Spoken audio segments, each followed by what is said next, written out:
17 seconds. That's how long the room laughed at me. I counted every one.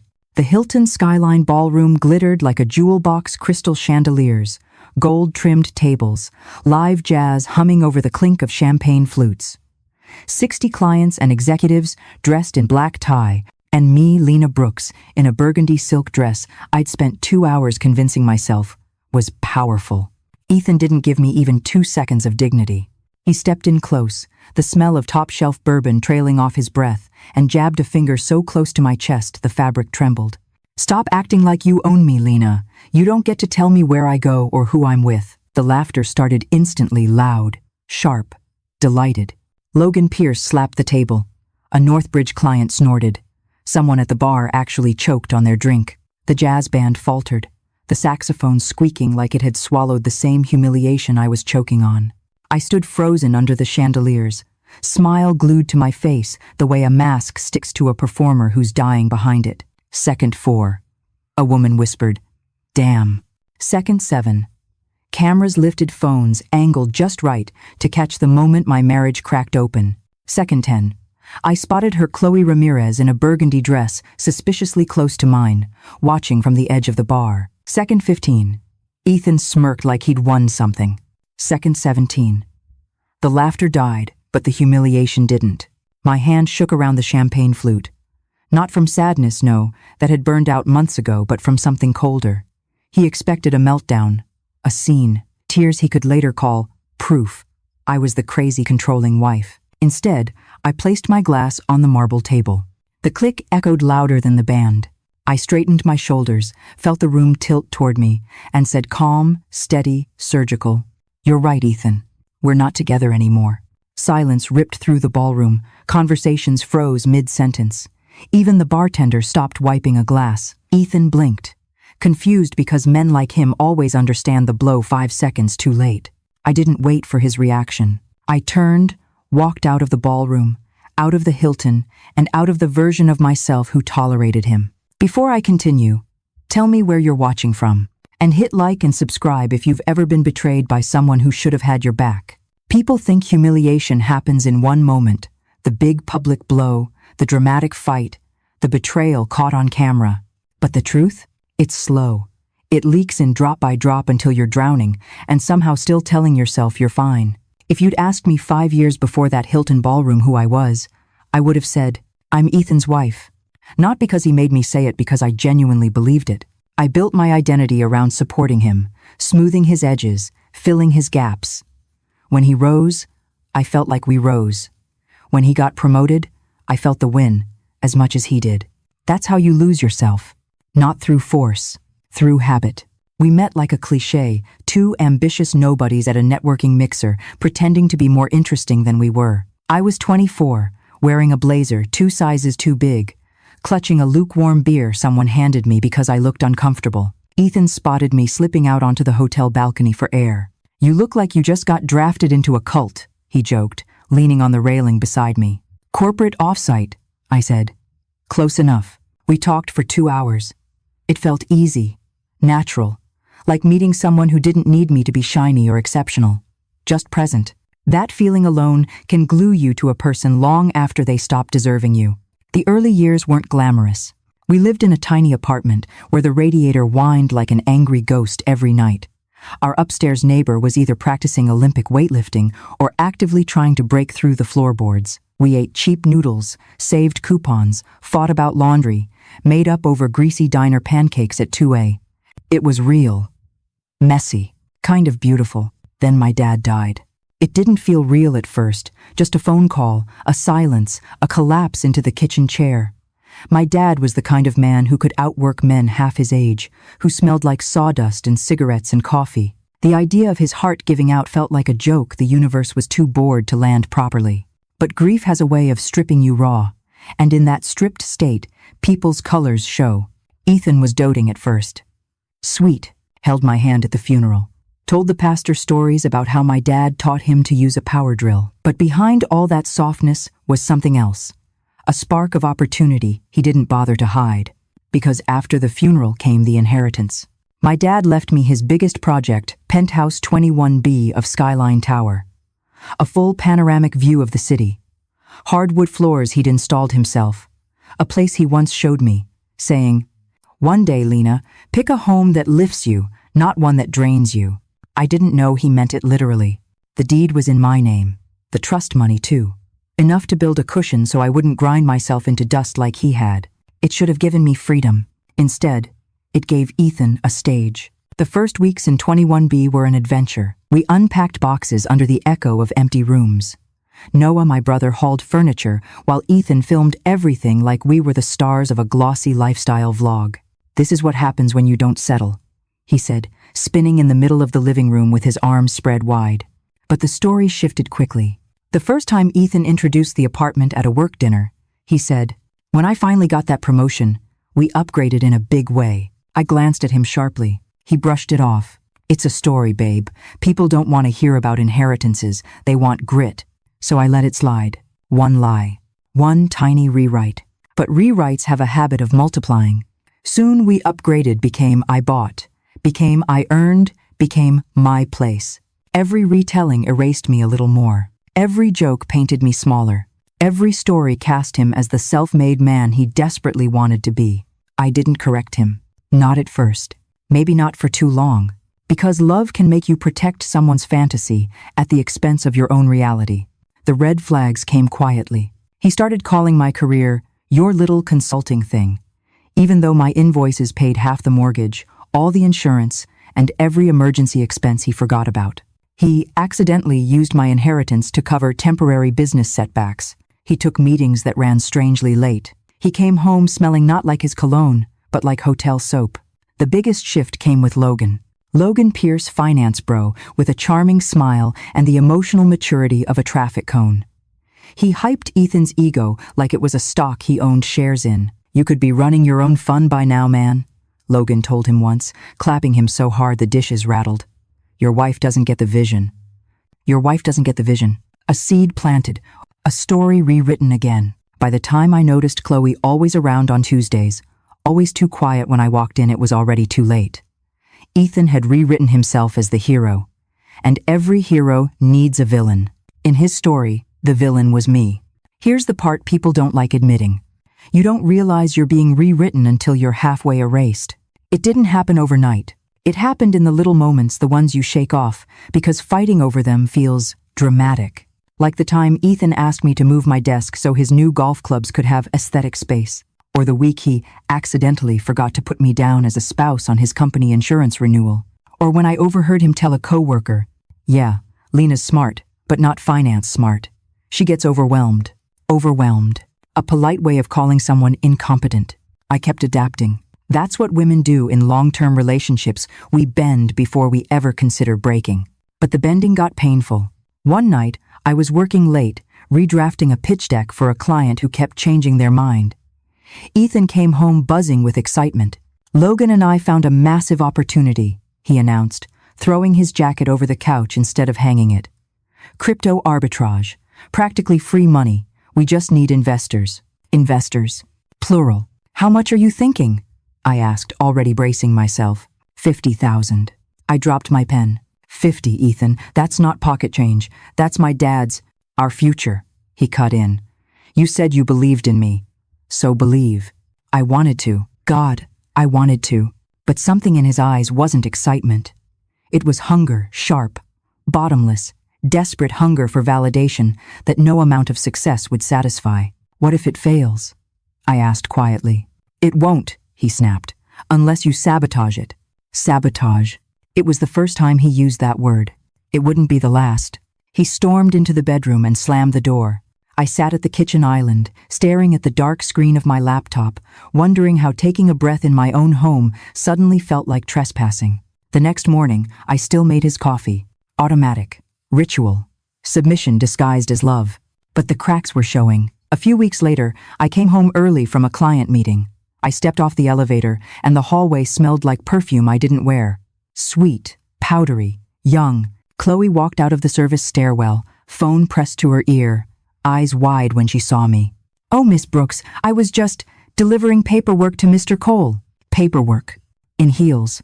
On a Tuesday. At 3 p.m. To our front door. I didn't confront her. I didn't confront him either. I just stored the information away like a loose puzzle piece I didn't know how to fit yet. But the puzzle kept building itself. The late nights multiplied. The explanations got thinner. The insults got sharper. You're paranoid. You're reading into nothing. God, Lena, not everything is about your dad, but everything was about my dad. He had built our home literally. He had built my spine figuratively, and I could feel that spine bending in ways he never intended for me. The worst part wasn't the lies or the gaslighting. It was the isolation. Ethan slowly turned our world into a two-person echo chamber, except only one of us ever got to speak. When I wanted to invite friends over, he said the apartment was too messy. When my brother Noah asked if he could stay for a weekend, Ethan claimed he needed quiet to focus on a big project. When I suggested we go on a trip, he said we couldn't afford it right before buying himself a limited edition watch for motivation. One night, I tried to talk to him seriously. Ethan, I feel like I'm disappearing in this marriage. He didn't even look up from his phone. Then try being less dramatic. That was when the loneliness started. The real kind where you can be sitting 3 feet away from the person you love and still feel like you're screaming inside a soundproof room. By the time the Hilton event rolled around, our marriage wasn't dying. It was already dead. I was the only one still performing CPR. But here's the thing about people who rewrite you. They get sloppy. They think the version of you they've invented is the only one that exists. Ethan genuinely believed I was powerless, a woman too tired to fight, too loyal to leave, too soft to expose him. What he didn't know, what he had never bothered to learn, was that I grew up watching my father survive a world built to break him. I learned early how to spot cracks in concrete, how to track where pressure builds, how to rebuild from nothing. Humiliation didn't destroy me. It woke me. People imagine the moment you decide to leave as loud shouting, breaking things, dramatic exits. Mine wasn't. Mine was a quiet, surgical shift, the kind that doesn't explode. It clicks. The click happened in the parking garage under the Hilton, where the echo of Ethan's humiliation still rang in my ears. I sat in my car, hands trembling against the steering wheel, the burgundy dress pooling like bruised silk around my legs. My phone buzzed. A notification from Ethan's iPad, our shared cloud syncing.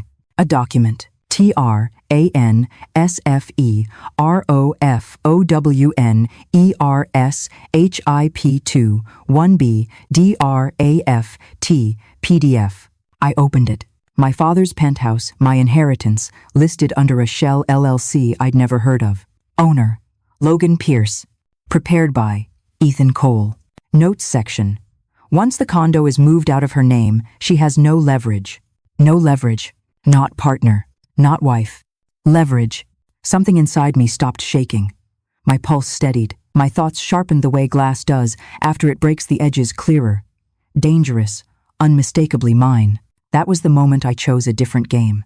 The plan wrote itself with terrifying clarity. Step 1. Take back the physical territory. Change every lock, code, access point. Freeze him out before he realized he'd already lost the home he tried to steal. Step 2. Expose the truth not emotionally, but strategically. Send the evidence with timestamps, financial logs, and screenshots to the exact people whose approval Ethan worshipped. HR, the board, key clients, his mother, his brothers. Step 3. Starve his ego. Ethan ran on reputation. It was his oxygen. Remove that, and he'd collapse under his own weight. Step 4. Document everything. No yelling, no messy scenes, no vulnerability he could weaponize later. Every conversation recorded, every interaction witnessed, every decision in writing. Step 5. Give him space to spiral. Not out of cruelty, out of calculation. People like Ethan destroy themselves if you stop catching them. The Lena who made his coffee every morning would have begged him to talk, begged him to choose her. The Lena in the parking garage didn't beg. She evolved. The night after the Hilton incident didn't feel like a victory. It felt like an autopsy. Cold, clinical, necessary. I drove home with my hands still shaking on the wheel, replaying the ballroom humiliation like a loop I couldn't shut off. Every laugh, every stare, every second Ethan puffed his chest like he'd finally put me in my place. When I stepped into Penthouse 21B, my father's home, the silence hit me harder than his words. The place felt unfamiliar, like someone else had been living there with my face attached to their body. I set my keys on the kitchen counter. They made a soft clatter, a stupid sound, but it echoed like a beginning. 12:48 a.m. I dialed the locksmith. Rosa Delgado showed up at 1:17 a.m., a woman in a faded hoodie and steel-toe boots, her hair pulled back in a no-nonsense bun. She looked at me, then at the penthouse door, then back at me. "You the owner?" she asked. "My name's on the deed," I said. "I need everything changed, deadbolt, smart lock, secondary latch, and I need the old keys disabled." Her eyebrow arched slightly. "Domestic situation?" "Something like that," I answered. She didn't ask more. She didn't need to. Women like her recognize the look in other women, the mixture of fear, clarity, and exhaustion that only shows up when you've passed the threshold of tolerance. While she worked, she told me about the worst job she'd ever taken, changing locks for a woman who'd been kicked out of her own house by her husband in the middle of winter. "Never again," Rosa muttered. "So now I only work for the ones doing the kicking." Her drill buzzed, metal scraped, screws clicked into place. It felt like surgery. When she handed me the new keys, she said, "Whatever he did, he doesn't get to do it again." I nodded, my throat tight. Something about hearing it from a stranger made it real. 2:05 a.m. The door clicked shut behind her. I stared at the brand new lock, a lock that answered only to me. Then came the next step. Ethan's exit. I went into the primary bedroom, the one he'd slowly claimed as his personal throne room, with his suits, his colognes, his stack of leadership books he never actually read. I opened his closet and froze. The smell hit me first. Cedar blocks, stale cologne, and something sour beneath it. Then I started packing, not frantically, methodically. Walter, the doorman, knocked gently around 2:30 a.m., holding a cart and 3 large storage bins. "Miss Brooks," he whispered. "Figured you might need these." Walter was in his 60s skin, the color of worn leather, eyes permanently tired but always kind. He'd watched me carry groceries through the lobby for years, always offering a hand. He had also watched Ethan storm through the building like he owned the place. "Thank you," I said. "No need," he replied. "Just remember, doors keep people out, but sometimes they keep people in. You're doing the right thing." With his help, we packed every piece of Ethan's life into the bins. His suits, his watches, his gym equipment, his fake award plaques, his old MBA textbooks he pretended to reference, his golf clubs that he bought to impress people he didn't even like. Every item felt lighter once it wasn't in the closet anymore. Ethan had a box tucked behind his shoes, the cardboard worn. I opened it. Inside was a gift I had given him years ago, a book my father chose for him, Ethics in Leadership, still wrapped in plastic. He never bothered to open it. I tossed it into the bin. Around 3:12 a.m. I wheeled everything to the service elevator while Walter hailed a car. "Storage facility?" he asked. "My brother's," I said. "He's holding a unit for me." Walter nodded. "You call if he shows up." He didn't mean Noah. We both knew it. By the time the bins were gone, the penthouse felt hollow but not empty. Air moved differently. My shoulders loosened. I could breathe again. At 3:40 a.m., I sat at the kitchen island, the same one Ethan used to lecture me from, and opened my laptop. I drafted one email, then another, then another. Evidence attached. Timeline. Financial analysis. The PDF transfer contract. Screenshots of the iPad sync. All neatly formatted the way my consulting clients expected. Subject line. Transparency for everyone's sake. I didn't send it yet. I scheduled it for 2:30 p.m., the next day prime corporate scandal visibility. Then I opened another message thread. The building group chat. A place where neighbors only ever talked about hallway noise and package theft. I typed, "If anyone has security footage from tonight after 11 p.m., please let me know. A personal matter." Within 60 seconds, Unit 21A responded, "Come by." Evelyn Grant. Her name wasn't familiar. I didn't know most of the neighbors beyond polite hellos, but something in the quickness of her reply felt intentional. I slipped on my sweater, tucked the new keys into my pocket, and walked down the hall. Evelyn opened her door before I knocked. Tall, silver hair pinned back, eyes sharp and amused in a way that said she'd lived 3 lifetimes and remembered all of them. "Come in," she said. "I've been waiting for the day you knocked." Her apartment was warm and filled with books, wall-to-wall shelves, plants hanging like green chandeliers, classical music humming in the background. She handed me a folder. Inside, printed logs of building security timestamps. Stills of Chloe arriving on various Tuesdays. Clips of Ethan pacing the hallway, texting angrily. Even a record of the night Ethan unplugged one of the hallway cameras, something I never knew happened. "You documented all this?" I whispered. "I'm a retired judge," she said. "Pattern recognition is my cardio. Your husband?" "A pattern." My chest tightened. Not with fear. With validation. The kind I didn't know I'd needed until it hit me like a warm wave. "Why help me?" I asked. "Because you remind me of my younger sister," she said. "Smart, capable, loyal to a fault. And because I don't like men who think they're untouchable." She poured 2 cups of tea bergamot, fragrant and comforting, and handed me one. "Lena," she said calmly, "you're not losing control. You're taking it back."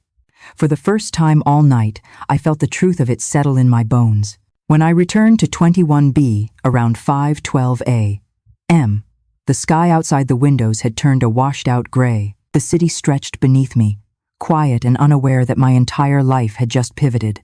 I walked room to room, touching surfaces, reclaiming space. No more Ethan's shoes by the door. No more ties hanging on the chair. No more masculine minimalist aesthetic he insisted on, even though he never designed a single thing in his life. It wasn't a home yet, but it was mine again.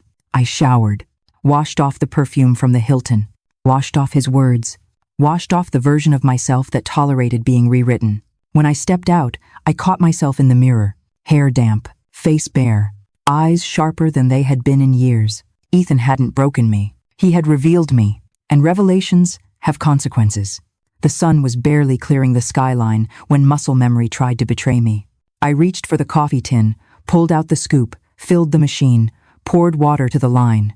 My hands moved automatically, like the last 12 years hadn't just cracked in half. The smell of brewing coffee filled the kitchen, warm and bitter, familiar enough to make my chest ache. I pulled down the black Hustle Harder mug from the cabinet. Then I stopped. 2 sugars, no cream. Ethan's mug, Ethan's ritual, Ethan's day starter that I had performed for him more than 4,000 times while he scrolled his phone and grunted a thank you he didn't mean. I stared at that mug like it was evidence at a crime scene. Then I put it back. Reached for a different one, a chipped white mug with a blue rim I'd bought at a thrift store in college. The one he always called ugly. 1 sugar. Oat milk. The way I liked it. I took the first sip standing at the window, watching the city wake up. The coffee was too hot. It burned my tongue. I didn't care. The pain made me feel present, alive, here. At 7:03 a.m., my phone buzzed. Noah. Storage unit prepped. Code is 4557. You okay? I typed back. Ask me in a week. He replied with a selfie of him holding up a roll of duct tape like a trophy. Whatever he left behind, we'll label it, box it, and stack it until it looks as small as it is. I smiled for the first time since the Hilton. At 8:11 a.m., another text lit the screen. Unknown number. Miss Brooks, this is Jenna Park from IT. We need to talk about your husband. Jenna was the one who managed Ethan's corporate laptop, his email resets, his technical issues. We'd met once at a holiday party. She struck me as the kind of woman who noticed everything and pretended to notice nothing for her own survival. I called her. Hey, it's Lena. Jenna exhaled like she'd been holding her breath all night. Please tell me you're somewhere safe. I'm home, I said. He's not. Good, she muttered. Because after that scene last night, I started pulling logs. Lena, he's been using company resources to fund his little side circus with Logan, hotel rooms marked as client meetings, dinners written off as business development. And that transfer draft for your condo? He emailed it from his work address to Logan's company account with attachments. Attachments? I repeated. Spreadsheets, forecasts. Your inheritance listed as initial capital, like it was his to gamble. The rage that rose in me wasn't hot. It was cold, precise. It sharpened my voice instead of shaking it. Can you send me copies? I asked. Already did, she said. A ping hit my inbox. And Lena? I'm forwarding everything to HR and the internal audit team. I'm done watching him treat the company like his personal ATM. Thank you, I said quietly. Don't thank me, she replied. Just promise you'll burn this all the way down. After we hung up, I opened the files. Line by line, Ethan's fraud built itself on the screen. Every Tuesday, client lunch. every off-site strategy meeting, every suspicious hotel charge neatly buried under jargon. He thought he was clever. He was sloppy. Around noon, the first shockwaves hit. Ethan. Why is my key not working? He'd left the party with Logan and Chloe, drunk on attention. Apparently, he'd tried to stumble back into 21B like nothing had changed. I watched the typing indicator blink, then vanish, then return. Ethan. Not funny, Lena. Open the door. I didn't respond. He called. I let it ring out. 5 minutes later, another ping, this time an email notification, CC'd to both of us. From HR Director, Crestline Capital. Subject, urgent immediate leave pending investigation. I opened it and read every word slowly. They were placing Ethan on administrative leave. There would be an internal review of his expenses, his involvement with Logan's startup, and his behavior at the Hilton event, which multiple employees had already reported. I pictured him reading that in the hallway, suitcase at his feet, realizing he was locked out of more than one place. The image didn't bring me joy. Not exactly. What it brought was balance. By late afternoon, the phone calls started. First came Linda, his mother. Lena, she began, her voice tight. What on earth have you done? Ethan is in pieces. You locked him out of his own home? It's not his home, I said calmly. It never was. That apartment is part of his success story. It's my father's legacy, I cut in. And your son tried to sign it away behind my back. Silence. For the first time since I'd known her, Linda had no script ready.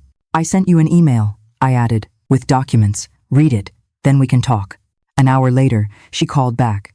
Her voice was different. Smaller, cracked around the edges. I didn't raise him to be this, she whispered. I almost laughed. No, I said gently. But you raised him to believe he'd always be forgiven. That night, Evelyn knocked on my door carrying a tray with 2 bowls of soup and a bottle of wine. You won't feel like eating, she said, breezing in like she'd lived there for years. But your body still needs fuel to wage war. We ate on the couch, legs curled under us like old friends. The war didn't look like fire and screaming. It looked like emails. Documentation. Quiet repositioning. Over the next days, my life split into 2 parallel montages. In one, I was rebuilding. I reorganized the apartment, room by room. I took Ethan's framed promotion certificates off the wall and replaced them with my own client thank you letters. I cleared his inspiration quotes from the fridge and put up sticky notes to myself instead. Remember who paid for this view. Your dad didn't break his back so you could shrink. You are not his leverage. I met with Northbridge Capital, the client who had witnessed my public humiliation. Their CEO, a woman named Elise, shook my hand firmly. We saw the video, she said. You held your ground. That's the kind of spine I want, advising our company. We need to rebuild our internal controls. Interested? Interested. The word tasted better than any apology Ethan could have given. In the other montage, Ethan was unraveling. Jenna would text me updates she probably wasn't supposed to share. He snapped at HR in the meeting. He tried to blame Logan. Logan sent emails proving the ideas were his. He said you hacked his iPad. It confirmed it was just autosync. Noah sent me a photo of the storage unit with Ethan's boxes stacked neatly, labels facing out. Looks smaller in here, doesn't it? He wrote. Piece by piece, Ethan's world shrank. Piece by piece, mine expanded. And for the first time in a very long time, the scales began to tip in my favor. The unraveling didn't happen in a straight line. Ethan didn't just fall, he thrashed on the way down, reaching for anything he could grab, including me. It started the morning after HR suspended him. I was slicing lemons for tea when my phone buzzed on the counter. Ethan's name lit the screen. I let it ring. 30 seconds later, another call. Then another. By the 5th call, I answered not out of mercy, but out of calculation. A recorded conversation is worth more than silence. His voice came through ragged, like he'd been yelling for hours. Lena, what the hell did you do? I didn't respond. Silence is a weapon too. He hated silence. It made him fill the air. You locked me out. You embarrassed me. HR says you sent emails. His breath hitched, uneven. You're trying to destroy my career. No, I said calmly. Your behavior destroyed your career. I just stopped covering it. Don't get smart with me, he snapped. You're acting insane. This isn't you. He always said that whenever I stopped doing what he wanted. This is exactly me, I said, keeping my voice icy. You just never met this version. A beat of stunned quiet. Then he dropped the act. I need to get inside the apartment, Lena. You can't legally keep me out. You're not on the deed, I replied. And there's documentation of you trying to transfer ownership without consent. So yes, I can. He inhaled sharply. We're married. That place is my home. Marriage isn't a magic key, I said. And you lost the real one. He went silent again. This time, it wasn't shock. It was calculation, him adjusting, trying a different angle like he always did. Okay, he said softly. Too softly. Let's talk, babe. Let's just talk. I miss you. I laughed. It wasn't nice. If you miss me, you should have thought about that before humiliating me in front of 60 people. His voice sharpened instantly. So this is revenge? This is self-defense. Click. I hung up. 5 minutes later, a text arrived. Tyler Cole. Lena? This is Ethan's brother. Can we talk? Tyler had always been the quieter Cole brother, the one who apologized for Ethan's behavior with his eyes, but never interfered. I agreed to meet him downstairs in the lobby. Walter stood behind the desk, watching the elevator like a guard dog. Tyler approached, clutching a coffee cup in both hands like a peace offering. Thanks for meeting me, he said, shifting nervously. He's not doing well. Not my responsibility, I replied. I know. He scratched the back of his neck. But he's my brother. And he's desperate. I'm just asking you to reconsider sending those emails to the board. I raised an eyebrow. He asked you to say that? Tyler hesitated. He said if I helped him, he'd pay off the rest of my student loans. Did he tell you he doesn't have the money? I asked. That he's been funding his lifestyle with fraud and my inheritance? Tyler blinked. What? Yeah, I said. Turns out your brother's generosity is just debt in costume. He sagged, literally sagged, like his skeleton gave up for a second. I knew something was off, he muttered. He kept asking me to sign as co-founder for Logan's startup. I said no. Thank God. Crew, good, I said. Run from both of them. Tyler looked up at me with a defeated kind of sadness. I'm sorry, Lena. I should have stepped in sooner. I just didn't want to believe he could do this. Believe it now, I said quietly, because this is who he is.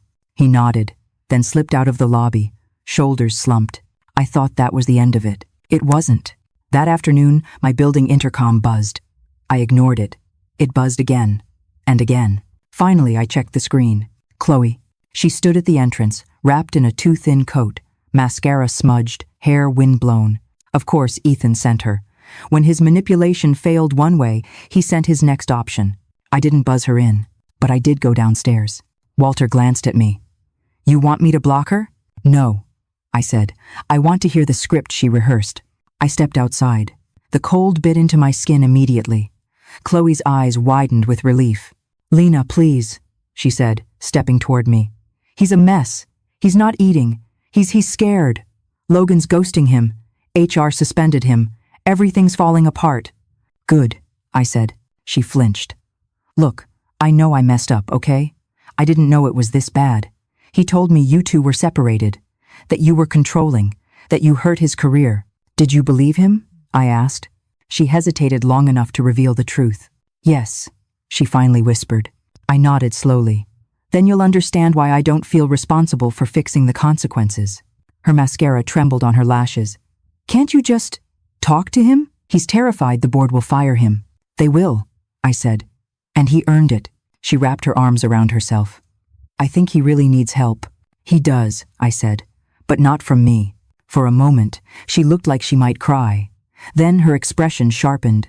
He said you're vindictive, she murmured. And he said you were just a friend from accounting, I replied. See how easy lying is? Her face went pale. This isn't my fight, she whispered. No, I said. It's not. But you walked into the ring anyway. I turned and walked back inside. Walter gave me a silent nod of respect as I stepped into the elevator. Upstairs, my phone buzzed. Blocked number. You don't know who you're messing with. Then another. Blocked number. Stop or we'll expose your father's past. You want that? I stared at the messages, long, slow, deadly calm sweeping through me. Logan. It had to be Logan. But I didn't text back. Because leverage only works on people with something to hide. And I was done hiding. The texts about my father should have rattled me more than they did. If you've ever had someone threaten to dig up your family's past, you know the feeling, that cold hand around your spine, squeezing old shame you didn't even know you were still carrying. My dad wasn't perfect. He'd been a foreman on more than one site, where corners got cut, paperwork got massaged, inspections got mysteriously rescheduled. There were rumors, brown envelopes, backroom deals, accidental injuries that got paid off quietly. He never talked about it, which meant the rumors grew teeth. Logan was betting on that. The next morning, I found an unmarked envelope slid under my door. No return address, just my name. Inside, photocopied articles from 15 years ago. A construction company investigated for safety violations and falsified reports. 3 workers injured when scaffolding collapsed. One of the names in the article, my father's.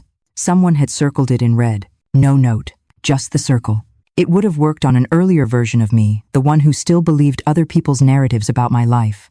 Instead, I grabbed my phone and called Noah. "Hey," he said, groggy. "You know it's barely 8, right? They're trying to use Dad against me," I said. Logan sent clippings. Noah went quiet, then swore. "Send me pics." I did. A minute later, my phone rang again, video this time. Noah's face filled the screen, jaw tight. "You remember how this ended, right?" he said. "Just that it was bad. Lawyers, Dad coming home pissed, Mom crying in the kitchen. Then, nothing, because he fought it," Noah said. "He refused to sign the fake reports. He filed a complaint with the state. They settled quietly because he was right, and they didn't want the PR nightmare." Logan's screenshot brigade conveniently left that part out. He reached off-screen, then came back holding a worn manila folder. "I've got the paperwork," he said. "Dad gave it to me before he died. Said, one day someone's going to try and twist this. Don't let them." The tightness in my chest snapped not from fear, but from something cleaner. Relief. Pride. Logan thought he'd found a weapon. All he'd done was hand me a sword my father sharpened years ago. "Email it to Monica," I said. "All of it." "You got it," Noah said. "And Lena? Screw them. Dad died with calluses and a clean conscience." When the call ended, I stood in my kitchen and pressed my fingers to the silver bracelet on my wrist, Dad's bracelet. It had become my unconscious tell, the thing I touched every time I made a decision that mattered. "Turns out," I said into the empty room, "he didn't leave me a scandal. He left me a template." That afternoon, Monica called. "Just read Noah's email," she said. "If they try to bring your father into this, we will bury them in documentation. Their little blackmail stunt just turned into Exhibit A. So what now?" I asked. "Now," she said, "we prepare for mediation, and we assume they're going to come hard. Threats, guilt, crocodile tears, character assassination, the works. Your job is simple. Don't flinch." "Even if they drag my dad?" I asked. "Especially then," she replied. "You come from a man who refused to falsify reports, Lena. Don't start falsifying your boundaries now." That line stuck. Don't falsify your boundaries. Because that's what I'd been doing for years, editing and minimizing Ethan's behavior, so it looked better on paper than it felt in reality. No more. The pressure built over the next week. Linda showed up at my door one evening, clutching a leather handbag like it was the only thing keeping her anchored. I almost didn't let her in. Then I thought of Evelyn's words, "Witnesses matter," and opened the door just wide enough. She took in the apartment, the missing suits, the rearranged furniture, the absence of Ethan, and sank onto the edge of the couch. "I watched the video," she said. "Both of them. The hotel and the condo hallway. I didn't want to believe it." "You raised him," I said. "I enabled him," she corrected. "There's a difference." She looked older than I'd ever seen her. "When his father cheated on me," she continued, "I stayed. I told myself it was for the boys. Really, it was for appearances. I thought if I ignored it hard enough, it would stop being true." "How'd that work out?" I asked. Her mouth twisted. "It didn't. It just taught Ethan the same trick. Pretend hard enough, and people will fall in line." She clasped her hands. "I'm not asking you to forgive him," she said. "I'm asking you not to destroy him completely." There it was. The plea. The assumption that, even now, I would protect him. I met her eyes. "He tried to destroy me completely," I said softly. "My marriage, my home, my finances, my reputation." He didn't hesitate. Tears filled her eyes. "He's still my son. And I'm still his victim," I said. But I'm not going to stay that way. We sat in silence. The city lights blinked behind her. Finally, she exhaled. What are you going to do? I'm going to tell the truth, I said, to the court, to his company, to anyone who needs to know. After that, what happens to him is out of my hands. She studied me. Then, to my surprise, nodded. Good, she whispered. Someone needed to stop him. I never had the courage. Maybe you do. When she left, she paused at the door. For what it's worth, she said, not turning around, you were always too good for him. I was just too proud to admit it. The door closed with a soft click. That night, in bed alone, the weight of what was coming finally pressed down. Mediation, legal strategy, public fallout, court, maybe. Part of me wanted to run, to sell the condo, disappear into a town where no one knew my name. But there was another part, the part that had watched Ethan humiliate me twice in public, the part that saw Chloe's confusion, Jenna's anger, Evelyn's documentation, the part that knew this wasn't just about me anymore. Ethan's pattern didn't stop at our marriage. It extended into his work, his friendships, his finances. Left unchecked, he'd keep doing this to other people. So I lay there in the dark, one hand on my bracelet, and made myself a promise. When the final confrontation came, I wouldn't yell. I wouldn't plead. I wouldn't break. I'd stand in whatever room he chose as his stage boardroom, mediation office, rooftop, courtroom, and do the one thing he never expected me to do. I'd outlast him. The storm was still building. But I wasn't the one about to be struck. New Year's Eve always had a particular electricity in our building, like the entire place inhaled at once, waiting to explode into glitter and noise at midnight. But that year, the air felt different, sharper, charged, like the universe itself knew something was about to break open. The rooftop of the Sterling residences had been transformed into a winter jewel box. Heat lamps glowed under canvas awnings. Strings of warm lights zigzagged the sky. A DJ mixed mellow house beats in a glass booth, while waiters weaved through the crowd with trays of champagne. People wore sequins and velvet, and suits sharp enough to slice through tension. But even with all the sparkle, the atmosphere held a hum beneath it. A hum directed at me. My heels clicked across the rooftop deck, slow, steady, unapologetic. The fire engine red dress hugged me like armor. Bold, impossible to ignore, the opposite of the quiet burgundy humiliation Ethan once preferred me to wear. I felt eyes on me from every direction, curiosity, respect, whispers I could almost hear. That's her, the one who locked him out, the one who sent the emails, the one who didn't break. I didn't look away. I didn't shrink. I walked like the place belonged to me, because it did. Evelyn spotted me first. She stood near the edge of the glass railing, wrapped in a chic charcoal coat, her silver hair braided and pinned. She lifted her champagne flute in a subtle salute. She looked like a general taking position before a war she'd already predicted the ending of. Walter steady. Silent Walter stood near the bar. Dressed in his formal doorman uniform, he gave a small nod as I approached. His gaze swept the room, alert, watching everything, watching for him. Ready?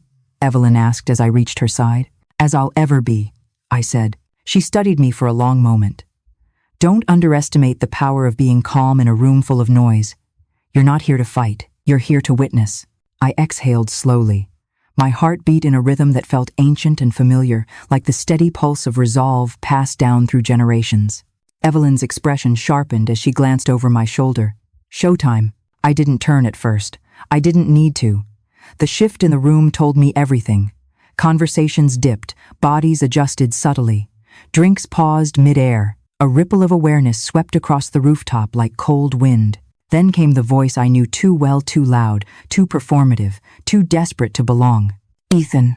He stepped onto the rooftop in a tailored navy suit I'd bought for him 3 Christmases ago. His hair was slicked back, his jaw freshly shaved, his smile stretched too wide. A wolf wearing sheep's clothing except the wool was unraveling, and clinging to his arm was Chloe.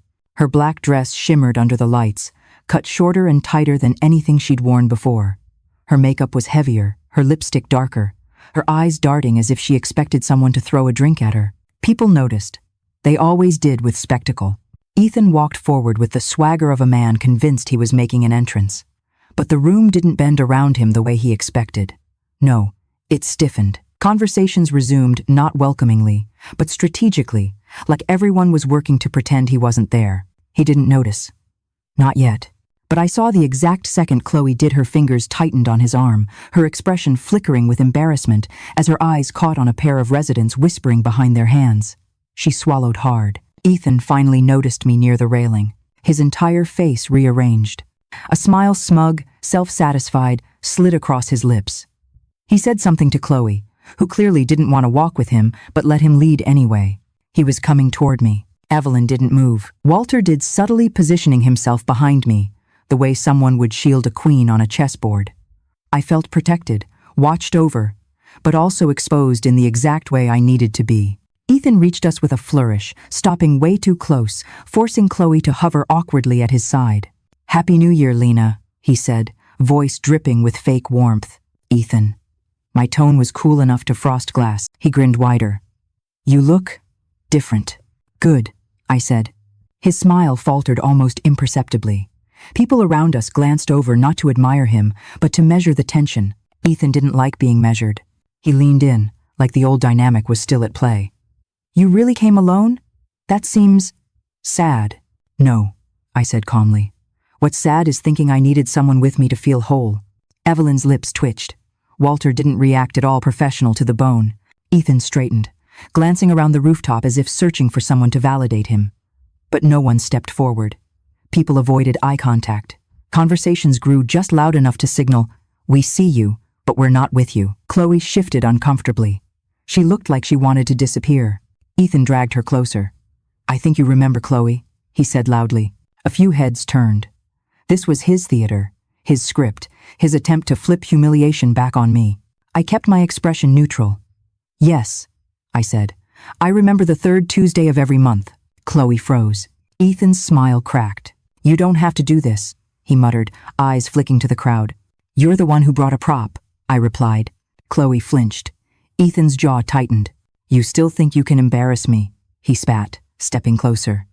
"After everything you pulled, HR, the board, the audit. After everything you did," I corrected. His nostrils flared. He looked around again, hunting for allies, for applause, for even one sympathetic face. He found none. The music dimmed for a beat DJ adjusting the track. In that momentary hush, Ethan snapped. "You locked me out of my home," he said, voice rising. "You sent lies about me to my company. You ruined my life, Lena." I didn't raise my voice. I didn't move. "I exposed your choices," I said. "You ruined your own life." That hit him. Hard. "You think you can just walk around like some victim?" he hissed. "You think these people care about you? They're pretending. They're all pretending." Funny, because that was exactly what they'd all done for him. He took a half step toward me, and immediately, Walter moved. He didn't touch Ethan. He didn't have to. He simply inserted himself, body slightly angled, a silent barrier of authority. Ethan barked a humorless laugh. "Seriously? The doorman? Lena, stop. This is pathetic." "Aw?" Before I could respond, another voice cut in. "Mr. Cole." We all turned. A man in a fitted gray coat stood near the bar, holding a glass of whiskey. His face was vaguely familiar. Then it clicked. Northbridge Capital. One of the executives who'd been on the email chain I'd sent. "Oh," Ethan said, straightening, smoothing his suit. "Brian, didn't know you lived here." "I don't," Brian said. "I was invited." He didn't elaborate. He didn't need to. The implication hung in the cold air like smoke. Invited. By someone who wasn't Ethan. Ethan's smile twitched. "Well," he said, clearing his throat, "it's all a misunderstanding." Brian's brows rose. "Is that what we're calling financial misconduct these days?" Conversations around us stilled. Chloe sucked in a breath. Ethan's face drained. "You don't know the full story." "We know enough," Brian replied, "including that you listed your wife's inherited property as collateral without her consent." A hush rippled outward. Every whisper, every sidelong glance, every widening eye fuel for Ethan's unraveling. He snapped back to me. "You told them? You're trying to destroy me." "No," I said. "You tried to steal from me." He stepped forward again, but Walter and now a second doorman subtly closed ranks. Ethan was breathing fast, wild-eyed. "You don't get to do this," he shouted. "You don't get to own me, Lena. You don't get to tell me where I go or who I'm with." The exact words. The rooftop froze. Even the wind seemed to pause. Time folded in on itself. The hotel ballroom. The 17 seconds of laughter. The champagne glass trembling in my hand. And now here he was, repeating the same line like a man incapable of learning anything except how to dig deeper. I set my drink on the railing, the small click echoing louder than his voice. "You're right," I said, just loud enough for the nearest 50 people to hear. "I don't own you." Ethan blinked, thrown off by my calm. "And you don't own me," I continued. "Not my time, not my money, not my life, not my home." He opened his mouth, but I didn't let him interrupt. "You wanted freedom," I said. "So here it is, in front of everyone who ever mattered to you." That's when the shift happened. The crowd, silent, watching, pivoted toward me. Just slightly, imperceptibly. But enough for Ethan to feel it. Enough for him to understand he'd lost the room. He stumbled, grasping for control. "This isn't over," he hissed. "I'm going to take the condo. I'm going to take everything you have left." A voice rang out from behind him. "With what leverage, Ethan?" "Monica." And the look on his face said he'd just realized the final act wasn't his to direct. "With what leverage, Ethan?" Monica's voice cut through the frozen air, sharp as a gavel. Every head turned. Even the music seemed to dip, like the night itself leaned in to listen closer. She stood near the bar in a navy coat over a dark dress, hair pinned up, leather briefcase at her feet like a weapon. She looked like she'd walked straight out of a courtroom and onto the rooftop, dragging the law with her. Ethan tried to recover, forcing a smile that didn't reach his eyes. "And you are?" he said, even though he knew. "Monica Hale," she said, "Lena's attorney. The person you should be very grateful is drinking champagne instead of filing criminal charges tonight." A ripple moved through the crowd. Attorney. Criminal charges. Words that change how people look at you. Ethan laughed, too loudly. "Criminal charges? Give me a break. This is a domestic dispute, not fraud," Monica said, unbothered. "Misrepresentation. Breach of fiduciary duty. Shall I keep going?" My heart pounded not from fear, but vindication. This wasn't just my version anymore. This was official language being spoken out loud, in public, where he couldn't twist it. Ethan's face flushed. "You don't scare me. It's not abilities."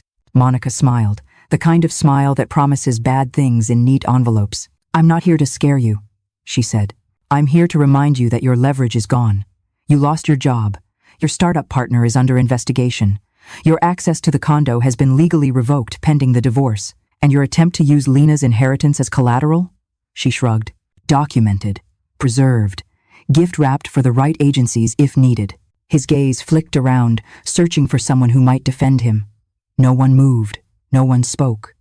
For the first time, I saw it land for him. He was alone. Not just physically, socially. "You think these people care about your legal jargon?" he sneered. "They don't. They know me. They know what I've built." Evelyn lifted her glass. "They also know how fast a building falls when the foundation is rotten." A couple of people snorted into their drinks. Ethan whirled on her. "You don't know anything about me," he snapped. "Oh, I know plenty," she said calmly. "I keep better records than you do." He faltered. His eyes darted to me, then to Chloe, who was slowly peeling herself away from his side, as if realizing she'd strapped herself to a sinking ship. "You're all just jealous," he said, louder now, voice cracking. "You liked me when I was throwing parties and bringing in bonuses. Now one little misunderstanding and suddenly I'm the villain? One?" Jenna's voice floated from the opposite side of the crowd. I hadn't even seen her arrive. She stepped forward, phone in hand, because I counted at least 43 suspicious expense reports. Ethan's head jerked toward her. "You went through my files?" "It's my job," she said. "And I also know how to forward things to the SEC." The crowd murmured again. SEC. Another word that changed the air. Ethan's composure shattered another inch. "You can't all turn on me like this," he shouted, color climbing his neck. "You wouldn't even be on this roof if it weren't for me. I closed the Northbridge deal. I brought in clients. You used us," Brian from Northbridge cut in. He looked more tired than angry. "You used your position, your wife's money, your company's resources. You thought no one would notice as long as the numbers looked pretty." Ethan's mouth opened and closed. I watched, detached, and painfully present at once. This wasn't revenge for its own sake. This was the truth finally unspooling. Chloe cleared her throat. "Ethan." He looked at her sharply. "Not now." She flinched. And just like that, something inside me shifted. Not toward forgiveness, toward clarity about where this really ended. Don't talk to her like that, I said quietly. He barked a laugh. Oh, now you're defending her? I'm not defending her, I said. I'm defending the part of me that used to look exactly like that. Chloe's eyes filled. The wind whipped her hair across her face. She didn't move to fix it. This is ridiculous, Ethan said, dragging his gaze back to me. You think you've won because you humiliated me in front of a bunch of neighbors and a mid-level client? Mid-level? Brian murmured. Noted. Monica chuckled. This isn't about winning, I said. It's about ending something, publicly. So you can't rewrite it later. His face hardened. You think your little email blast changes who I am? No, I said. It just showed everyone who you've always been. The DJ lowered the music completely now, whether on purpose or because he sensed the climax building. People turned toward us, forming a loose circle. The night air bit at my skin. Adrenaline kept me warm. Ethan puffed up his chest one more time, clinging to the last story he had. Fine, he said. You know what? Take the condo. Take whatever you think you're owed. I'll start over. I always do. But I swear to God, Lena, I will destroy you in court. I will drag your name through the mud. Your father's too. I'll make sure you walk away with nothing. His voice cracked at the end. Threat curdled into plea. Before I could respond, Evelyn stepped forward, not between us, but slightly to my side, like she was joining my line. Mr. Cole, she said, tone flat and dangerous. You should really stop talking. Stay out of this, he snapped. I did, for months, she replied. I watched you parade your mistress through this building. I watched you lie in elevators, in hallways, on phone calls you thought no one could hear. I watched you curse at the woman who owns the apartment you bragged about. She tilted her head, and I watched Lena reach her limit without throwing a single plate. That's rare. He blinked. Your courtroom? Evelyn smiled slightly. Retired judge. Family and financial law. You picked the wrong rooftop. She turned her head. Walter? He straightened. Yes, Judge? Is Mr. Cole on the resident list? She asked. Walter glanced at the tablet. No, ma'am. Only Miss Brooks is listed as the owner of 21B. Mr. Cole's access was removed at her written request. Evelyn nodded. Thank you. Then she looked back at Ethan. Here's what's going to happen. You're going to stop threatening her in front of witnesses and cameras. He stiffened. Cameras? I watched realization hit as his eyes tracked the corners of the rooftop security domes glinting under the lights. Then his gaze dropped to the phones. At least 5 people were recording. Jenna's phone was up. So was Sarah from 14C's. Even the DJ had one hand on his mixer and the other pointed. This is harassment, Monica added. Possibly intimidation. Definitely not behavior that will help your case when we finalize the divorce terms. You can't prove. Monica lifted her own phone. The screen showed a waveform. Recording since you said you locked me out. Thanks for the clean opener, by the way. For a second, I thought he might actually lunge forward. Instead, he did what cowards do when cornered. He tried to turn it back into a performance. He raised his arms, addressing the crowd. Look at this, he shouted. Look how insane she's become. She turned all of you against me. She's got lawyers and judges and IT nerds framing me. You're all being manipulated. Nobody moved. Then, from somewhere near the back, a soft voice said, No, man, we just watched you. Laughter broke out. Not huge or cruel like at the Hilton. Quieter, cutting, controlled. The kind that says, We've seen enough. Ethan's eyes darted around, desperate. He looked at Chloe like she was his last lifeline. Tell them, he demanded. Tell them I'm not a monster. Tell them what Lena did to me. Chloe stared at him, lower lip trembling. Then she turned and looked at me. I'm sorry, she whispered. I didn't know. I held her gaze. Now you do. Tears spilled over her lashes. He said you were cold, controlling, that you treated him like a paycheck. That's funny, I said, because he treated me like one. A weak laugh rippled through the crowd. Chloe swallowed hard. He told me the condo was basically his, that you only had it because of his job. She shook her head slowly, like she was waking up from a bad dream. He lied about everything, didn't he? Yes, I said. She nodded once, wiped her cheeks, and gently pulled her arm out of his grip. His hand snapped out to grab her again. Chloe, don't... She flinched away as if he'd burned her. Don't touch me, she said. Her voice shook, but the words landed like steel. Don't ever touch me again. That got another reaction from the crowd, not laughter, not gasps, but a low murmur of approval. She took 2 steps back, then 3, then pivoted and walked toward the elevator. No dramatic hair flip, no lingering look, just a clean break. Watching her go, I felt a strange, unexpected emotion twist through my chest. Not empathy, not solidarity. Recognition. That's what it looks like, I thought. To choose yourself 1 minute too late, but not never. Ethan watched her disappear down the stairwell. When he turned back, something feral sparked in his eyes. "This isn't over," he hissed at me. "You think this little circus means you've won? I will find a way to get back in. You can't lock me out forever." He was wrong, but I didn't have to be the one to say it. Because just then, a microphone crackled to life. And Evelyn, of course, was the one holding it. The microphone feedback sliced through the rooftop, sharp enough to pull every drifting conversation back into a single orbit. Evelyn didn't look dramatic holding it. She looked intentional, like she'd been waiting for the exact second when the room's pulse dipped low enough for her voice to take over. "Residents," she said calmly. "May I have your attention?" The DJ turned his volume down instinctively. People shifted, forming a cleaner ring around us, the city skyline glittering behind them like an audience of 1,000,000 silent lights. Ethan froze mid-breath. He hadn't expected a microphone. He definitely hadn't expected a judge, retired or not, to take the floor. Evelyn continued, "Before midnight arrives, I'd like to offer a toast." She lifted her glass. It caught the warm bulbs overhead and fractured the light across her face. She turned slightly, including me in the edge of her frame. "A toast," she said, "to the women who finally remember they own their doors, their homes, their names, and their stories." Murmurs of assent drifted across the circle. "To the women who stand up," she said, "when silence has been weaponized against them. To the women who stop accepting apologies built from the same excuses. To the women who choose themselves." She faced me fully. "To Lena." My lungs tightened. I hadn't expected my name to be spoken aloud. Not here. Not like that. Evelyn wasn't finished. "And a reminder," she added, gaze shifting back to Ethan with surgical precision. "Truth is louder than volume. Integrity is stronger than rage. And tonight, on this rooftop, clarity will win over chaos." People raised their glasses. The collective motion was slow, almost reverent. Ethan couldn't stand it. He lunged toward the microphone. "Give me that," he snapped. Walter moved first, blocking him with a solid shoulder. Ethan stumbled back, humiliated again. His face twisted, rage spiraling into something unhinged. "You're all insane," he shouted. "This is a setup. You're letting this consultant manipulate you."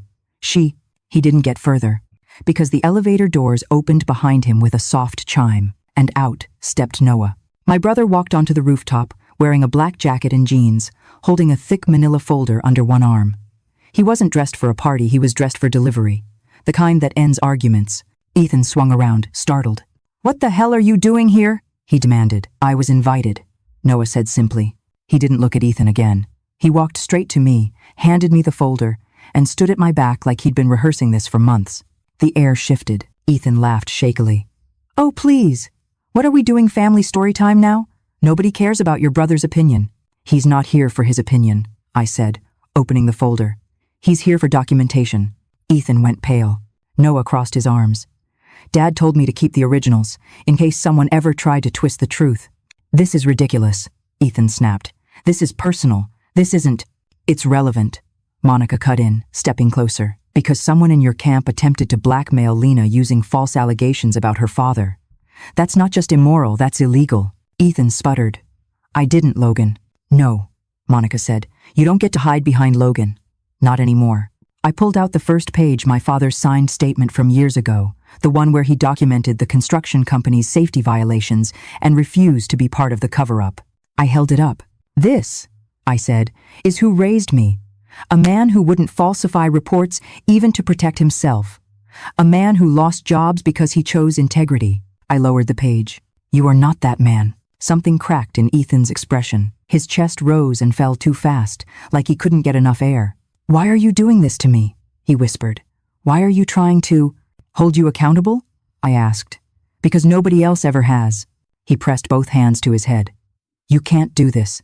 You can't paint me as the villain. I supported you. I gave you everything." "You took everything," I said. "I rebuilt myself. Don't confuse the two." He opened his mouth, but Jenna stepped forward, holding her phone like evidence. "You want to talk about who gave what?" she asked. "Because I can list every unauthorized transfer you made, every off-books request, Every misleading expense report. Ethan stared at her. You're an IT girl. I'm an analyst, she corrected. And I have logs, Brian from Northbridge added. And we've already forwarded your financial discrepancies to compliance. It's not looking good, Ethan. Ethan shook his head violently. None of this is real. This is an ambush. You're all letting her twist the story. I stepped closer, not aggressively, but with the stillness of someone done running. You humiliated me in a ballroom, I said quietly. You stole from me. You lied to me. You lied about me. You tried to take what my father left me. And when I stopped covering for you, you tried to destroy my reputation to save your own. He stared at me like he didn't recognize the person speaking. You turned me into this, he whispered. No, I replied. I just stopped protecting you. The rooftop fell silent. Then Chloe re-emerged. She must have been standing inside the stairwell, listening. Her mascara was smudged, but her posture straighter than before. She walked up beside me. Not close, but aligned. Ethan, she said softly. You told me Lena abused you. You told me she was unstable. You told me she gambled away your money. He swallowed hard. Chloe, we can talk later. No, she said. We're talking now. Her voice steadied. You told me you owned the condo. You said she was trying to steal it from you. She looked at me. You said she mistreated you. I said nothing. This wasn't my testimony to give. Chloe's eyes glistened. But I've seen the footage. I've seen the emails. I know now that none of that was true. Ethan's jaw trembled. Please, he whispered. Don't do this. I have to, she said. Because what you did to her, you did parts of it to me too. She turned to me fully. I'll testify, she said. Whatever you need. I'm done letting him rewrite what happened. I nodded once respectful, grateful, but without theatrics. She stepped back into the crowd, no longer shielding him. Ethan spun in a circle, scanning faces that no longer softened for him. You're monsters, he shouted. All of you. You're ruining my life over a misunderstanding. You're letting her manipulate you. This is crazy. Enough. It was the first time Walter raised his voice. It hit the air like a bolt. He stepped forward, posture iron straight. Mr. Cole, he said slowly, you are no longer a resident here. You have been removed from the access list. Your presence is creating a disturbance. You can't kick me out, Ethan spat. Walter didn't blink. Security will escort you out if necessary. Ethan laughed, a hollow sound. Security? You think you can drag me out of my home? It's not your home, I said. Prove it, he yelled. I didn't move.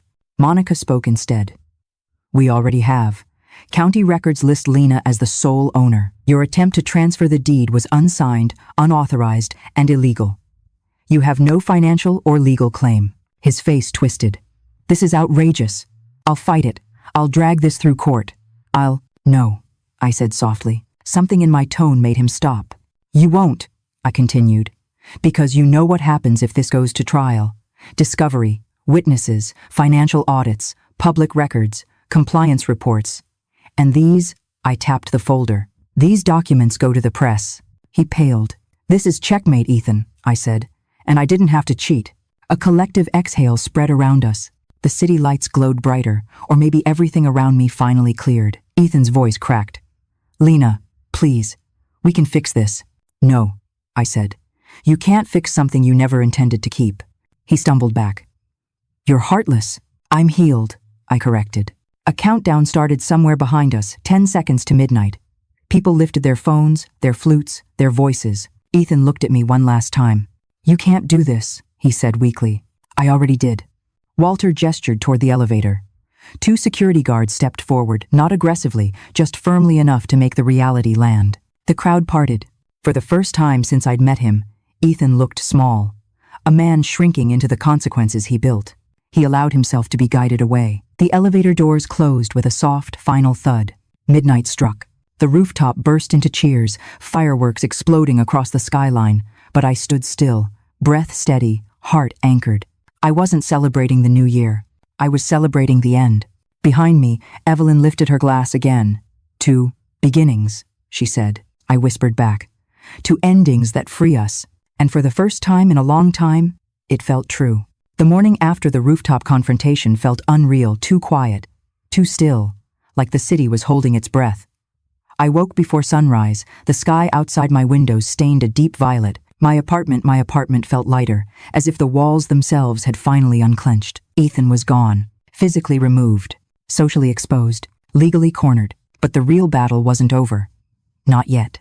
I made coffee the way I liked it, not the way he insisted for years, and sat at the dining table with Monica's notes spread out like a map of a war we'd already won, but still had to document. She arrived at 7:10 a.m., sharp, wearing a charcoal suit and carrying a binder thick enough to stop a bullet.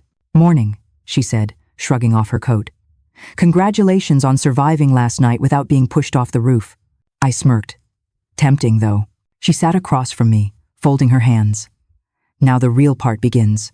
Today we prepare the countermove." "Meaning?" She slid the binder toward me.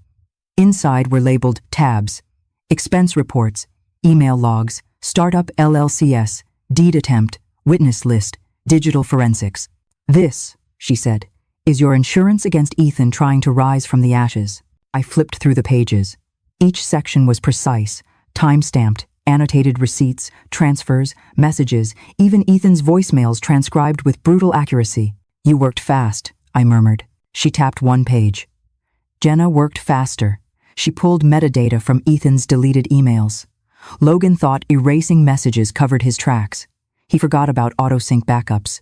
I scanned a thread between Ethan and Logan from 2 months earlier. "If we can shift the penthouse before Q4, we can leverage it against the bridge loan. Lena won't notice. She's too busy consulting. You handle her. I'll handle the paperwork." My stomach clenched, not from surprise, but from the clarity of their intent. This had never been a misunderstanding. It had been a plan. Monica pointed to another section. "And here's the fun part." Jenna traced 3 private messages from Logan to Chloe, pressuring her to keep Ethan emotionally compliant, encouraging her to isolate Lena. He called her a risk reduction asset. I shut the binder. "So he manipulated all of us." "All of you," she corrected. But not for much longer. There was a knock on the door. "Walter." He stepped inside with his usual quiet confidence and handed me a small USB drive. "This is the footage you might need," he said. "Hallway, lobby, rooftop entrances. I flagged the segments relevant to last night." "Thank you," I said, and meant it. "People like him don't stop unless someone stops them," he said. "You're doing that." When he left, Monica leaned back in her chair. "We have evidence, witnesses, digital logs, surveillance, financial records, your father's documentation." "And Chloe?" My brows lifted. "She texted you?" "No. She emailed me at 3 a.m. with a statement. She's joining the witness list." I sat with that for a moment. Not forgiveness, but justice gaining traction. "So what now?" I asked. Monica smiled a small, lethal smile. "Now we make sure Ethan signs the settlement without theatrics, because if he refuses, we open every file to the court. And if that happens, we don't just win, he loses in ways that will follow him for the next decade." An unexpected calm settled over me. "You think he'll fight?" I asked. "No," Monica said. "He'll bluff, he'll bluster, he'll cry. But fight? No. Fighting requires leverage, and he has none left." Before I could respond, my phone buzzed. Blocked number. I let it go to voicemail. 30 seconds later, Monica's phone buzzed too. She checked the screen, then rolled her eyes. "Don't answer," she said. "Let me pull transcripts later." Another buzz, then another. "Persistent," I murmured. "Panicked," Monica corrected. I stood and walked to the window. Sunrise broke over the skyline in gold shards. Down on the street, people started their day without any idea that the biggest shift in my life had just begun. A second knock. This time, Noah. He walked in, dropped a paper bag on the counter, and said, "Bagels.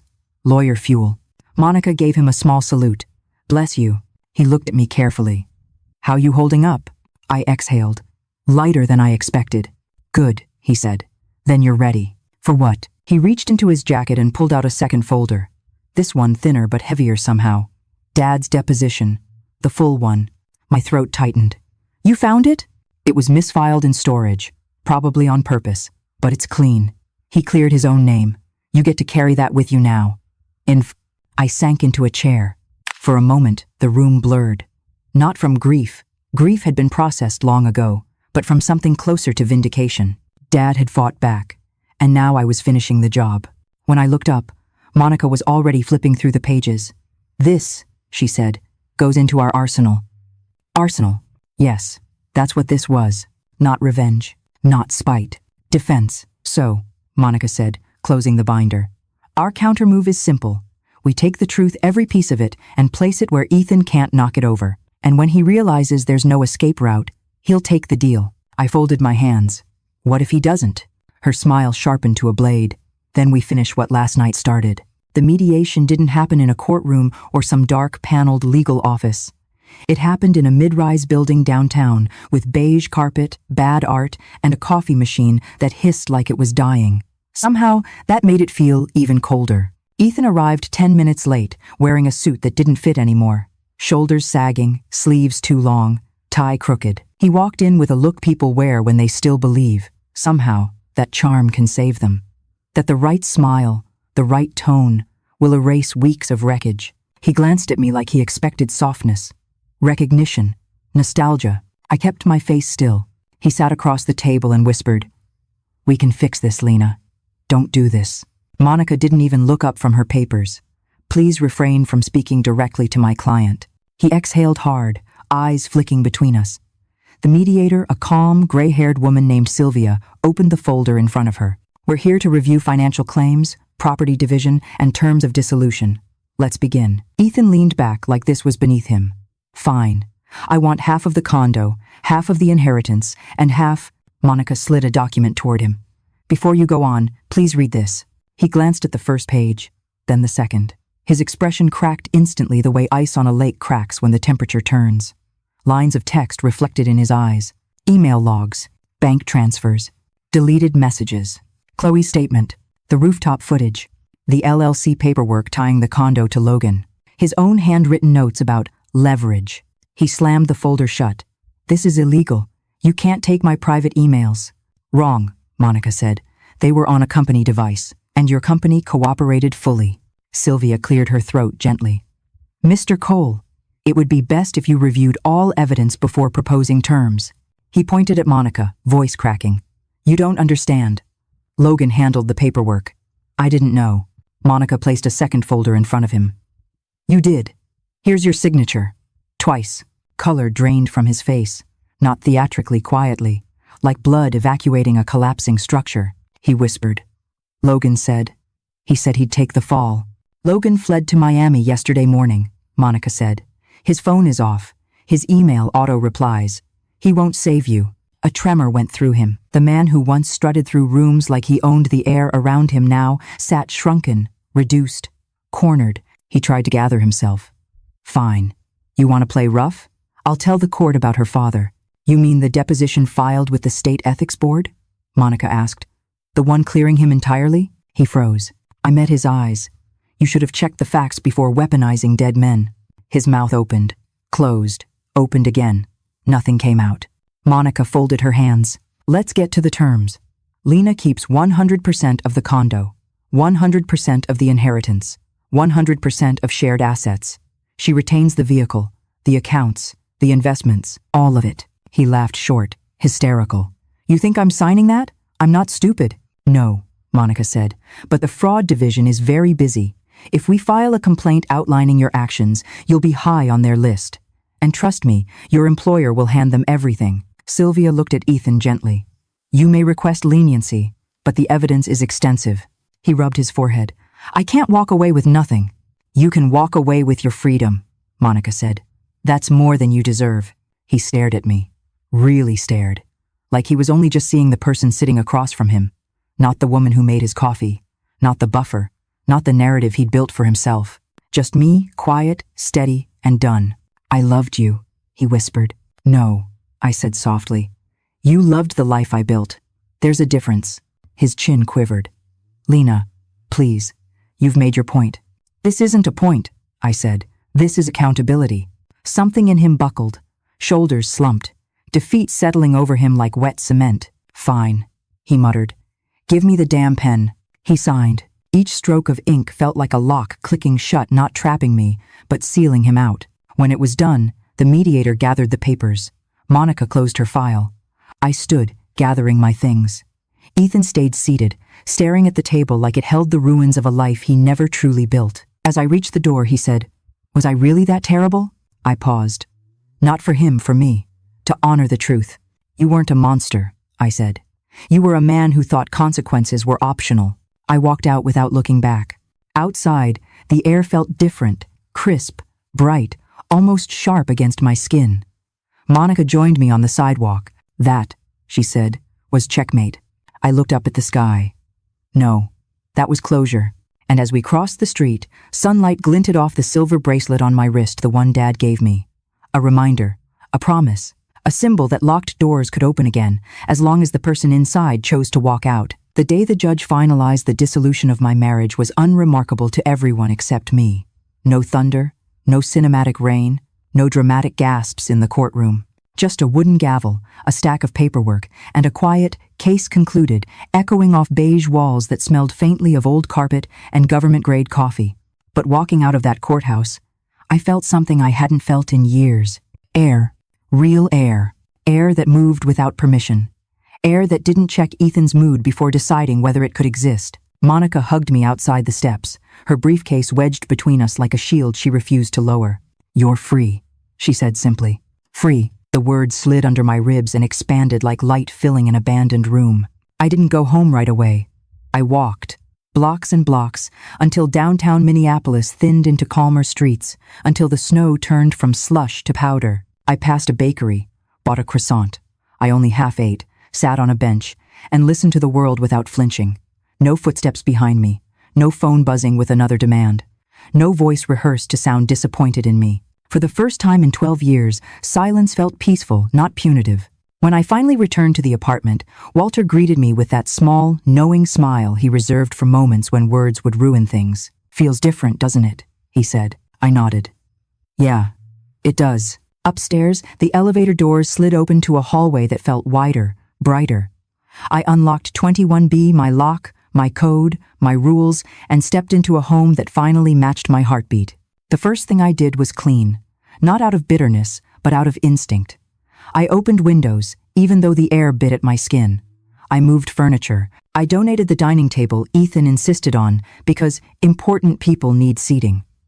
I repainted the wall above the fireplace, a deep, grounding moss green. I put plants everywhere, snake plants, pothos, a fiddle-leaf fig that almost reached the ceiling. A home should breathe. This one finally could. It took weeks to reshape the space, months to reshape myself. Morning routines became rituals instead of obligations. I brewed coffee the way I liked it, one sugar, oat milk, hotter than Ethan ever tolerated. I didn't make a second cup out of habit. I didn't set a mug on the counter for someone who treated affection like a transaction. I played music again, loud, the kind with drums that thump in your chest like a second heartbeat. The kind Ethan always called chaotic. I read books in bed without checking the clock. I walked barefoot on the hardwood he hated. I cooked messy dinners that overflowed pans and left herbs scattered across the counter. There were nights I cried quietly, unexpectedly when I found one of Ethan's shirts I'd missed in a drawer, or a forgotten receipt folded into an old coat. Not because I wanted him back, but because grief isn't always about the person. Often, it's about the version of yourself you abandoned to keep them. Evelyn stopped by every Thursday with a bottle of wine and 2 crystal glasses older than both of us. She'd sit cross-legged on my rug, pointing out constellations of red flags I'd normalized. "We teach girls to endure," she'd say, handing me more wine. But endurance is not the same as love. Slowly, the Lock Club took shape. It started with 3 women from the building, a software engineer, a nurse, and a graduate student, all with stories that rhymed with mine, different lyrics, same melody. They gathered in my living room on Tuesday nights, sharing tea, swapping resources, comparing strategies for leaving quietly or loudly. By the end of spring, there were 12 of us. By early summer, 21. Women from the building, women from nearby buildings, women brought by friends of friends, each one walking in with tension in her shoulders and leaving with something lighter, sometimes hope, sometimes clarity, sometimes just a name of a lawyer or a locksmith. It wasn't therapy. It wasn't revenge. It was reclamation. Northbridge Capital hired me in May. My role, rebuild their internal ethics and compliance system, the very area Ethan risked turning into a personal playground of fraud. The CEO shook my hand and said, "We don't want the man who almost cost us a lawsuit. We want the woman who stopped him." I didn't smile, but I allowed myself a quiet inhale of pride. My consulting business tripled within months. I hired 2 assistants, then 3. I started turning down clients. Not because I was overwhelmed, but because I could choose, maybe for the first time ever. Summer melted into autumn, and one crisp morning, I found myself standing by the floor-to-ceiling windows of 21B, coffee in hand, watching the city wake. Car lights blinked through fog, a bus sighed at the corner. Somewhere below, a dog barked at a squirrel. This was the life I built, not inherited from Ethan, not held hostage by him. Built piece by piece, decision by decision. I touched the bracelet on my wrist, the one Dad gave me before he died. The silver warmed instantly under my fingers. He would have liked this version of me. The one who didn't apologize for existing. The one who locked doors not out of fear, but out of discernment. The one who finally understood that independence isn't the absence of people. It's the presence of self. By October, the city had shifted into that in-between season, halfway leafless, halfway gold, where the air stings just enough to remind you you're alive. Tuesday mornings became my favorite. It used to be the day Ethan cheated, the day my marriage hollowed out under fluorescent hotel lights. Now, it was the day women reclaimed their names, Lock Club Tuesday. I'd wake at 6, stretch beneath my soft cotton sheets, and listen to the hum of the building. Somewhere above, someone brewed coffee. Somewhere below, a faucet squeaked. Routine noises, but they felt different now, like I was part of a world again, not trapped in a man's orbit. I'd brew my own coffee, exactly how I liked it. 1 sugar, oat milk, no compromise, no adjusting to someone else's bitterness. Then I'd open the windows, letting in the cool air that fluttered the pages of the book on my kitchen island. I lived gently now, deliberately. Not cautiously, not defensively, deliberately. By 9, women started arriving. Some with puffy eyes, some with nervous smiles, some with a determination that sparked in the air like electricity. We sat in my living room, sometimes on chairs, sometimes cross-legged on the rug. I always lit the same cinnamon candle, not to erase memories of Ethan's cologne lingering in the walls, but to overwrite them. We talked about everything: money, gaslighting, legal options, safety plans, confidence, silence breaking, patterns we wished someone had warned us about at 19. No judgment, no hierarchy, just truth shared without fear of consequence. Evelyn would arrive fashionably late, wearing one of her silk scarves and carrying a manila folder stuffed with pamphlets and case references. She never lectured. She just illuminated things, shined light on patterns most of us had only sensed in the dark. Women underestimate their ability to leave, she'd say. Men overestimate their ability to keep them. There was a quiet power in hearing a retired judge say that. After each session, someone always stayed behind. Sometimes it was a woman needing help drafting a plan to leave. Sometimes just someone who needed a place to cry for 10 minutes before going back to a life still in transition. My apartment became a landing pad, a place women touched down before flying somewhere safer. And somewhere along the way, without planning it, without noticing it, I rebuilt myself too. The nightmares faded. The sudden jolts awake at 2 a.m. became less frequent. My breath slowed easily again. One morning, while typing up a proposal for Northbridge, I realized I hadn't thought of Ethan in 3 full days. Not with anger, not with fear, not even with curiosity. He'd become irrelevant, a fading outline in a chapter I'd already written to completion. That's what healing looks like, not fireworks, not ceremonies. Just the quiet absence of pain where it used to sit. In late October, Linda asked to meet. I almost said no, but something in her voice, thin, almost fragile, made me agree. She came to 21B with a small box wrapped in navy paper. When I let her in, she didn't look around like she used to, searching for imperfections to fix.